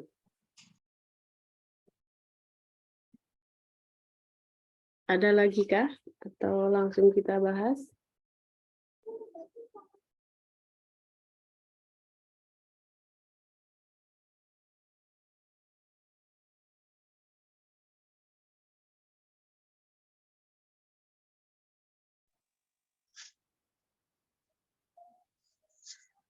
Baik, untuk pertanyaan pertama tadi tentang kalimat tasbih ya. Kenapa Allah menggunakan kata tasbih di awal di Fatihus Suar itu sebagai bentuk pujian terhadap dirinya gitu ya. Kalau yang saya baca di literatur yang sangat terbatas mungkin ya. Jadi di situ disebutkan bahwa pujian itu adalah mutlak otoritasnya Allah Subhanahu wa taala. Jadi ketika Allah membuka surah dengan kalimat-kalimat pujian, subhana, sabbaha atau yusabbihu tabaraka tadi, maksudnya adalah menegaskan bahwa pujian ini hanyalah milik Allah dan Allah yang punya otoritas terhadap pujian-pujian tersebut gitu. Lalu untuk bentuknya sendiri tadi disebutkan ada yang sabbaha, ada yang fi'il madhi, kemudian yusabbihu dalam bentuk fi'il mudhari, kemudian ada juga dalam bentuk fi'il amar. Di dalam buku Ulumul Quran ini disebutkan maksudnya adalah untuk mencakup seluruh bentuk tasbih dari semua arah. Dan hal ini juga merupakan salah satu keajaiban gitu ya. Keajaiban atau salah satu mukjizat ya yang dituangkan di dalam Al-Qur'an sehingga membuat heran orang-orang yang membacanya.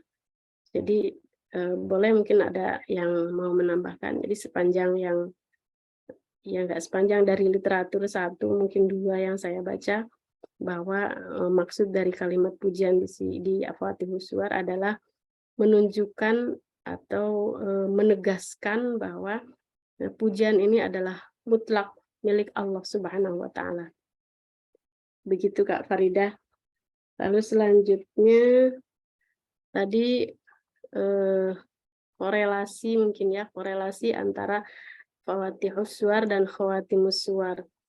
Di dalam salah satu situs online ini kebetulan ada yang menyebutkan tentang korelasi antara Fatihus Suar dan Khawatimus Suar. Korelasi antara Fatihus Suar dan Khawatimus Suar dalam At-Tiwal khususnya hanya dapat ditemukan dalam bentuk amkhos sebab akibat. Jadi dalam dua bentuk itu aja katanya, dalam bentuk am dan khos, lalu dalam bentuk sebab akibat. Sesuatu yang mirip baik dari segi redaksi ayat maupun dilihat dari sisi kandungan, dari sekian yang menjadi kriteria yang jadikan penelitian itu. Oh ini seperti contoh di dalam surah Al-Baqarah. Jika dilihat dari segi pembicaraan ayat, tadi fawatihnya dibuka dengan al-ahruf al-muqatta'ah, lalu diakhiri dengan doa, itu terlihat dalam bentuk am dan khos katanya. Dan bila dilihat dari bagian-bagian potongan ayat atau dari sisi kandungan, lalu itu disejajarkan, maka menunjukkan sebab akibat. Ini pun saya belum meneliti sampai sejauh itu, mungkin karena keterbatasan keilmuan dan literatur ya. Jadi belum bisa menyatakan secara pasti. Yang ini saya bacakan dari beberapa situs ya Kak ya. Mudah-mudahan bisa membantu. Lalu yang kedua, misal dalam surah Ali Imran, korelasi itu menunjukkan am, khos, dan sebab akibat, sama seperti surah Al-Baqarah. Jadi di dalam satu surah itu terkadang memang ada mengandung beberapa macam cerita gitu, beberapa macam kisah ataupun beberapa macam hukum gitu ya. Tetapi yang sekilas mungkin akan terlihat tidak nyambung antara bagian ini dengan bagian tengah ataupun dengan bagian akhir. Tetapi kalau itu diteliti secara mendalam, itu di antara awal surah dengan akhir surah itu pasti ada satu korelasi, dan tentunya itu harus melalui penelitian yang lumayan panjang kalau menurut saya. Harus ada kemampuan mumpuni di dalam segi bahasa tentunya. Contoh lain di dalam surah An-Nisa, korelasi itu menunjukkan sebab akibatnya katanya, dan menunjukkan sesuatu yang mirip di dalam hal redaksi ayat yang disampaikan dalam beberapa potongan ayat. Itu dan lain-lainnya sih tidak jauh dari am dan khos, lalu tidak jauh juga dari sebab akibat gitu ya. Mungkin dari saya itu Kak Faridah. Kalau ada ustazah yang ingin menambahkan, monggo.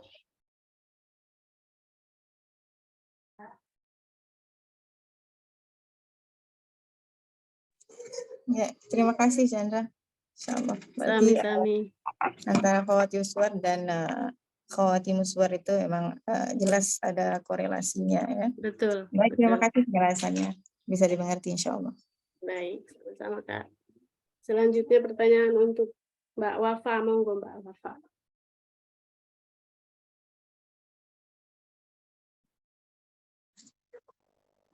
Sebenarnya kapan penomoran tersebut, namun ada pernah disinggung jurnal pada awalnya itu memang Al-Quran itu dicetak tanpa menggunakan nomor-nomor seperti itu, tidak ada angka-angka yang, atau pada wakaf-wakaf itu tidak ada angka, namun hanya ada pembatas-pembatas seperti itu. Kemudian itu di dunia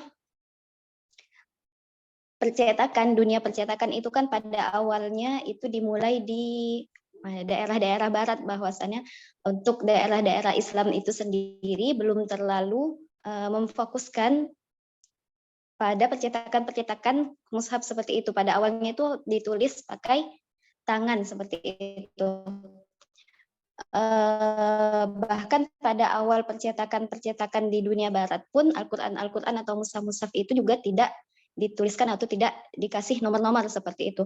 Namun pada abad ke-19 di situ di Jerman, di sebuah percetakan di Jerman itu mencetak mushaf Al-Quran menurut jurnal ini.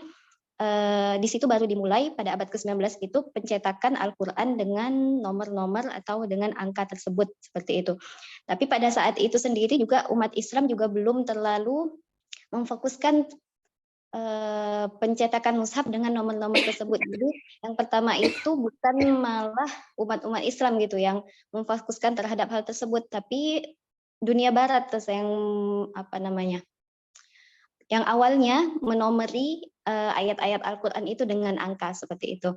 Baru setelah beberapa tahun setelah itu, kemudian kembali marak dengan kemajuan teknologi di dunia Islam juga, dengan percetakan semakin maju di dunia umat Islam, barulah pada saat itu di Turki atau di Arab Saudi, saya lupa, di sana baru dimulai atau mengambil langkah yang diambil di Jerman tadi. Baru pada saat itulah setelah beberapa tahun umat Islam mengadopsi apa yang dilakukan oleh percetakan Jerman tersebut dengan menomori ayat-ayat Al-Quran Itu yang dicetakan Jerman tadi itu dimulai pada abad ke-19. Terus tadi pertanyaannya apa lagi Kak ya? Saya lupa.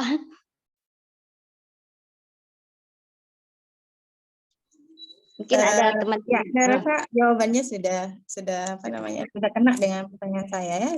Kapan awal penomoran atau kapan Al-Quran itu, mushaf itu dibatas-batasin ya. Awalnya dibatasi, tidak ada penomoran ya. Ya, Itu di abad mungkin ke-19. inisiatornya, tapi kan sudah dijelaskan juga bahwa ternyata dunia barat ya. Ya, yang pada awal di Jerman. Ya, baik, terima kasih.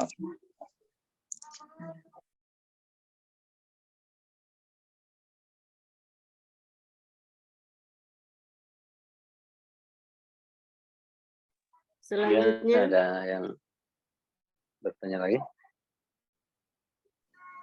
Saya mungkin Ustaz bertanya untuk pemakalah kedua tadi saya mau tanya. Tadi kan apa maksud dan tujuannya sudah disebutkan ya, Fawaatihus Suwar itu. Kalau apa manfaatnya bagi kita tahu tentang Fawaatihus Suwar itu apa? Apakah memudahkan untuk menghafal Quran atau memudahkan untuk memahami Al-Quran atau bagaimana? Itu satu. Yang kedua tadi itu kan tentang pendapat mufassir, pendapat tentang Fawaatihus Suwar itu menurut Syiah itu kan. Menurut Syiah katanya huruf-huruf yang awalnya dikumpulkan mereka mengartikan sebagai jalan Ali adalah kebenaran yang kita pegang teguh. Kemudian dibantah oleh Sunni, benarlah jalanmu bersama kaum ahlu sunnah. Ini huruf-huruf apa yang mereka susun ini gitu ya.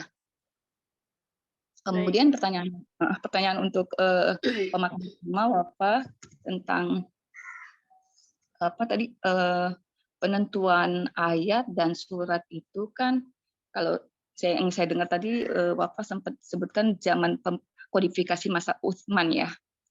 Nah, itu kalau masa Abu Bakar bagaimana? Apakah sudah disebutkan itu tentang surat-suratnya itu? Ya. Kemudian kalau tadi dari pembahasan Wafa itu tentang surat-surat itu kan tauqifi ya. Kalau ayat-ayat ini lebih ke ijtihadi ya. Saya cuma pengen menegaskan aja ya. Itu yang kedua. Yang ketiganya tentang surat Al-Anfal dengan At-Taubah ini, atau bahkan nggak pakai Bismillah ya. Itu kalau yang pernah saya tahu karena dimulai ayat pertamanya dengan baroah, berlepas diri. Itu. Terus saya sempat baca lagi kalau kalau itu tidak dipakai Bismillah karena para sahabat menyangka ini adalah At-Taubah ini masih satu surat dengan Al-Anfal. Itu bagaimana ya penjelasannya? Itu kalau yang saya baca itu seperti itu, sahabat menyangka ini masih satu rangkaian dengan surat Al-Anfal atau Taubah itu gitu. Sedangkan yang saya pernah tahu atau tidak dipakai Bismillah karena ada ayat namanya dengan dimulai dengan baroah, berlepas diri. Kemudian pertanyaan berikutnya adalah tadi kan para orientalis menyusun sesuai dengan kronologi ya ayat-ayat itu gitu. Ini sebenarnya mereka mengobok-obok Al-Quran kan ya. Itu hasil karya mereka itu dipakai nggak sih sama kalangan akademis? Kemudian hasil karya mereka itu berarti apa jadi susunannya berubah-berubah? Apa mereka tetap sebutkan surat ini, ayat ini, surat ini, atau mereka tidak menyebutkan? Itu bagaimana ya? Itu seperti itu aja pertanyaan. Terima kasih.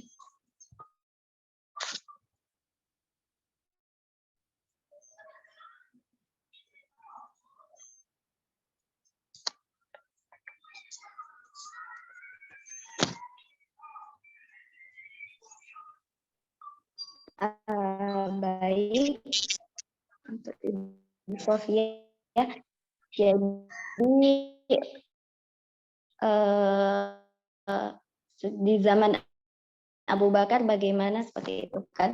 Jadi sebenarnya susunannya itu sudah ada sejak zaman Rasulullah SAW, karena kita sepakat tadi bahwasannya susunan ayat itu adalah tauqifi dari Rasulullah SAW. Maksudnya tadi disinggung ketika di zaman Utsman itu adalah itu tadi bagian dari tentang mushaf-mushaf sahabat yang masing-masing mempunyai mushaf pribadi tadi gitu. Jadi para sahabat ini sebenarnya susunan ayat-ayat tadi sudah ada sejak zaman Rasulullah SAW. Namun para sahabat ini mereka mempunyai mushaf-mushaf pribadi dengan urutan yang tidak sama seperti itu. Seperti tadi disebutkan ada mushaf Ubay, kemudian ada mushaf Ali, kemudian ada mushaf Ibnu Mas'ud seperti itu. Mereka mempunyai susunan yang berbeda-beda. Kemudian saya juga pernah baca itu bahwasannya itu tuh bukan Quran bukan Quran tilawati, tapi Quran untuk pembelajaran mereka seperti itu. Jadi susunannya sudah ada sejak zaman Rasulullah. Kemudian di zaman Abu Bakar juga sama susunannya seperti itu, tapi di luar dari susunan tadi para sahabat itu mempunyai mushaf pribadi masing-masing seperti itu, yang tidak sama susunannya dengan apa yang dikasih petunjuk oleh Rasulullah SAW. Kemudian ketika di zaman Utsman, disitulah kan awal mula pengumpulan Al-Quran dan pengkodifikasi ayatnya sesuai dengan apa yang diperintahkan Nabi. Kemudian bagaimana mushaf sahabat yang pribadi-pribadi tadi yang tidak sama susunannya seperti itu. Jadi mereka tidak tidak memaksakan susunan, ketidakpaksaan mereka untuk memasukkan susunan mushaf-mushaf mereka itu membuktikan bahwasannya Quran yang disusun di zaman Utsman itu sama dengan yang ada di zaman Rasulullah maupun di zaman Abu Bakar seperti itu. Jadi mereka mengkesampingkan mushaf pribadi mereka dan mereka tunduk kepada urutan mushaf yang ada pada zaman Utsman yang sama dengan susunannya pada zaman Rasulullah, otomatis juga sama berarti dengan zaman Abu Bakar As-Siddiq seperti itu. Saya kira.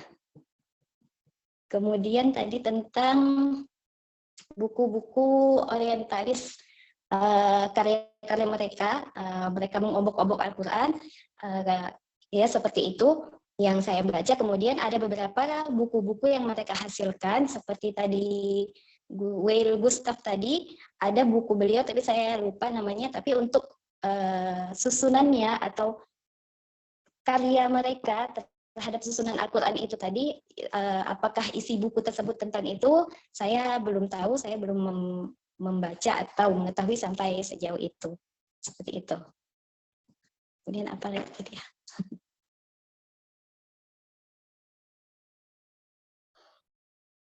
Gimana Ibu Sofia? Itu tadi yang itu Al-Anfal dengan At-Taubah. Untuk Al-Anfal dan At-Taubah itu juga di sana terdapat ikhtilaf ra'yun atau perbedaan pendapat dari para ulama. Jadi ada yang menganggapnya dia satu surah, itu seperti yang hadis yang disampaikan tadi, ada disinggung sedikit hadisnya tentang Al-Bara'ah sama Al-Anfal yang merupakan satu surah yang disebutkan oleh Utsman tadi. Tapi hadis tersebut ada rawi yang bernama Yazid tadi, kemudian Bukhari memasukkan si Yazid ini, perawi tadi, sebagai seseorang yang dhaif, jadi tidak bisa diterima hadisnya. Jadi sebenarnya kalau yang sejauh yang saya baca, kemudian itu bahwasannya tetap dalam surah yang berbeda, tetapi tidak difasilahkan dengan Al-Basmalah. Kemudian karena tadi yang Ibu sebutkan tadi juga karena Al-Bara'ah tadi, kemudian juga karena ayat-ayat yang terdapat di dalam surah Al-Bara'ah itu tentang azab, kemudian tentang orang-orang munafik seperti itu. Jadi tidak pas rasanya jika dimulai dengan sesuatu yang agung seperti bacaan Al-Basmalah seperti itu. Tapi ra'yun yang terkuat itu bahwasannya mereka tetap surah yang berbeda. Ada surah Al-Bara'ah, kemudian ada surah Al-Anfal. Hanya saja tidak dipisahkan dengan Al-Basmalah tadi. Jadi bukan surah yang sama menurut itu yang saya baca itu ya. Tapi di sana masih ada ini debatable apa namanya, ulama berbeda pendapat, banyak juga perbedaan-perbedaan di sana seperti itu.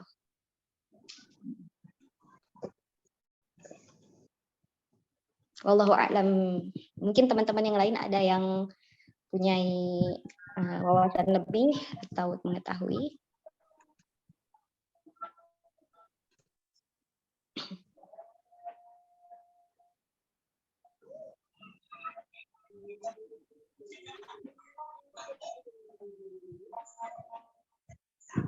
Ada yang enggak sama pertanyaan ke ada gangguan koneksi dan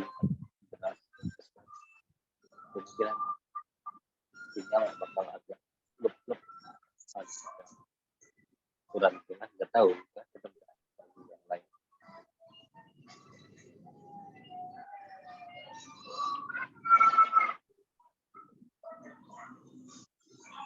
Maaf Ustadz, suaranya putus-putus saya dengarnya. Ya kedengaran ya. Ini hujannya besar sekali. Biasanya kalau hujan besar pengaruh ke koneksi. Tahu, walaupun kurang putus-putus dan yang terakhir baru Hilang suaranya.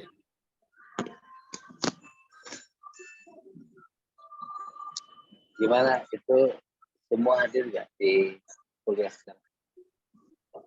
Ada yang izin nggak?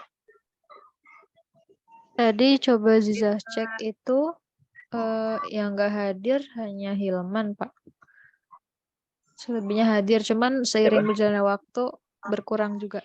Hilman yang nggak masuk. Oh, Hilman nggak masuk ya? Izin nggak? Ya. Tapi nggak izin juga ke Ziza, jadi Ziza kurang tahu juga kenapa alasannya nggak masuk. Oh, nggak izin juga. Iya. Ini kalau bisa kawan-kawan semua coba merilis sedikit ke jurnal-jurnal di jurnal Al-Quran atau Sejarah atau jurnal Tajdid di IIUM itu cukup bagus karena berbagai penulis internasional. Jadi nama jurnal Al-Burhan atau yang tadi saya share ke grup WhatsApp Ulumul Quran, saya share kepada Al-Burhan atau At-Tajdid atau satu lagi Sejarah. Jadi ada Sejarah jurnal, itu jurnal terkenal, jurnal internasional, namanya Sejarah. Juga ada jurnal terkenal, jurnal internasional, jurnal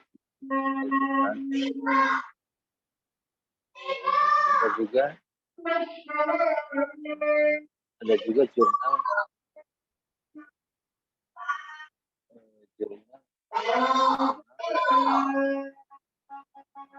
At-Tajdid. Kalau diklik di Mohon maaf Bapak, suaranya tidak mana di gimana? Nggak jelas. putus-putus, Mas. Jelas nggak saya?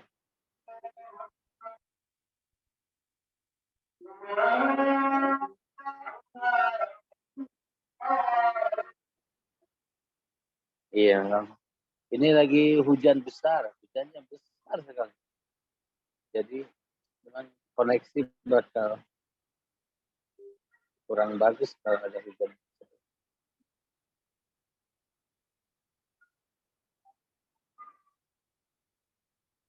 Oke, kalau begitu kita cukupkan aja. Yang hadir, yang tidak hadir Azizah kasih tahu ya. Iya, Pak. Nanti Yang izin eh, hari ini. yang hari ini tuh tadi cuman Hilman aja sih, Pak. Selebihnya yang nggak hadir cuman Hilman. Tadi Hilman sudah hadir. Yang cek. lain hadir ya. Yang lain hadir, tapi sebetulnya tadi ada yang keluar mungkin juga kendala jaringan atau lainnya, tapi nggak ada konfirmasi. Itu ada Bu Ratna ya. Kalau nggak salah tadi saya coba cek.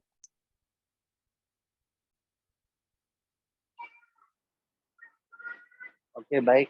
Untuk kuliah hari ini kita cukupkan dan terima kasih ke Bu Chandra dan Bu Wafa.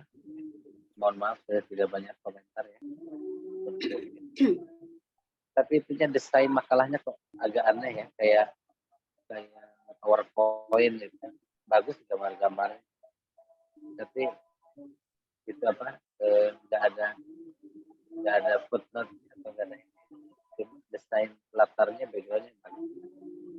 Oh, yang bentuk Word juga saya sertakan, Pak. Mudah-mudahan kita Rabu depan bisa bertemu kembali dengan Azhar kondisi sinyal yang bagus dan juga bagus.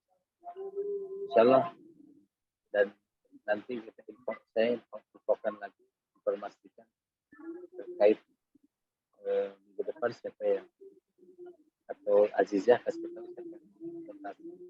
Dan kita ini sekarang hampir di posisi tengah semester ya. Berarti nanti ada UTS insya Allah. Tapi UTS-nya mungkin ada homework atau maksudnya bisa dikerjakan di rumah atau kita lihat kondisi. Terima kasih kepada semuanya. Sama-sama, Bapak. Ya, Bapak, terima kasih banyak. Terima kasih banyak, Pak. Ya, ini kurang sebenarnya. Assalamualaikum warahmatullahi wabarakatuh. Waalaikumsalam warahmatullahi wabarakatuh. Semoga lekas sehat kembali, Bapak.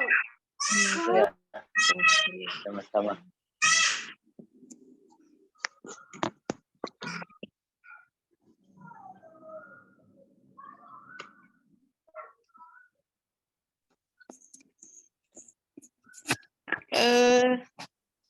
Bu Ketua, Ya, Ibu. untuk Prof. Agil, insya Allah jadi ya? Jadi insya Allah sore. Seperti biasa. Mungkin sekitaran jam 4 atau setengah 5 ya biasanya beliau. Oke, makasih infonya. Oke. Terima kasih semua, izin dulu ya. Terima Iya, kasih. Ibu. Terima kasih.